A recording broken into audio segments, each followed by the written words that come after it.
Hello and welcome everyone to AARP Wyoming's 2026 Video Voter Guide series. I'm Tom Laycock with AARP Wyoming, and today we're joined by Kevin Christensen, who's running to represent Wyoming in the U.S. House of Representatives. AARP has a proud 40-year history of nonpartisan voter engagement and does not endorse or oppose candidates, nor does AARP make contributions to political campaigns or candidates at any level. Instead, we ask questions so our AARP Wyoming members understand where the candidates stand on important issues and can make their own decisions on Election Day.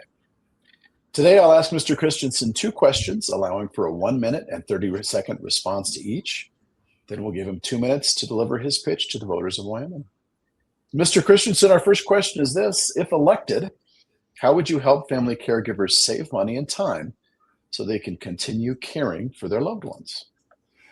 Well, the most important thing is with taking care of family members that are aging is to be able to keep them in their homes. I feel like that's the single most important thing we can do. I've just been through with my parents and aging, and that was the number one quality of life thing that mattered to them. And I also want to make sure, too, that we do things that help financially to support the people that are the caregivers. We can see where family wealth that has been accumulated over a lifetime of earning can be drained away very, very quickly with taking care of people in their aging years. And keeping them in their home and keeping them out of a nursing home is the first step. And the other is to make sure that we have appropriate benefits that are there for veteran and non-veteran families to try to take care of those people. I feel like it's a responsibility that we have as American citizens, and we should make that a priority in the things that we do legislative-wise, as well as things that we do as a community to support those people. Well, thank you very much. Our second question for today: if elected, how would you work to protect and strengthen Social Security for older Americans, their children, and their grandchildren? Well, I think the first thing we have to do is we need to make right now, this year, Social Security solvent for years to come. Right now, the OASI trust fund that most of us will draw out of for Social Security will go insolvent in 2033. Congress needs to act now.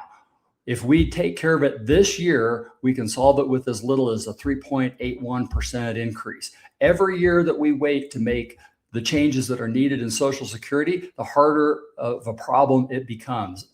We have to pay our obligations first, and paying into the Social Security Trust Fund is the very first thing we're going to do. We're going to make sure that that thing is solvent. We need to make sure that people are making decisions about when they take the money out and when they first start to collect at a time that makes sense for them financially, not being worried about when it goes insolvent. So I think that's the very first and foremost thing. We're going to take care of that and make it solvent for perpetuity. We're going to pay into that first. We're also going to make sure that when the Treasury borrows money out of it, that they index that and they pay it back with at least inflation added onto that. We can't be losing money when the United States Treasury borrows money out of the Social Security Trust Fund. It needs to make money for retired people. It's their money. Well, thank you very much for answering our question. Now let's give you 2 minutes to explain why you're the best person for the job to represent the U.S. in the House of Representatives. Well, I think there's a couple of things that I would like to highlight to the people of Wyoming that are watching this. And that is, first and foremost, I care about people in the state of Wyoming. I'm a Wyoming First candidate, and taking care of people in Wyoming is our number one priority. The way that we can take care of that is we make sure that our federal government is not spending money that is going to put Social Security and other programs that matter to people at risk. Right now, we have a federal government that is rolling up 39, almost $40 trillion in debt.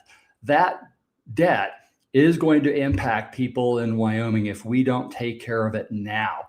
When we see that Congress is allowing to keep raising the debt ceiling, and we're taking out loans to pay for loans that are really going to be our grandkids' responsibility to pay off, that needs to stop right now. I support a balanced budget amendment to the U.S. Constitution so that we hold members of Congress to the same level of accountability that states do for state budgets. Wyoming lives within its means. It's time for Congress to live within its means. We need to get our work done on time. No going on recess when the work isn't completed. When there's a lapse in appropriations, Congress doesn't get paid. Pure and simple. We focus on getting our constitutionally mandated work done first. When we bring down the national debt, we get our budgets balanced and we live within our means, we can ensure that our government will be able to provide the essential services for retired people in Wyoming. If we fail to take action, it's going to put all those programs at risk. And that's a top priority for me going into Congress. We're going to make our government solvent, live it within its means so that we can take care of our citizens. Well, thank you very much, Mr. Christensen, for your time. And thank you to our viewers for joining in this video voter guide. We encourage you to keep checking Cowboy State Daily and AARP Wyoming's Facebook page for more voter guides in the days to come.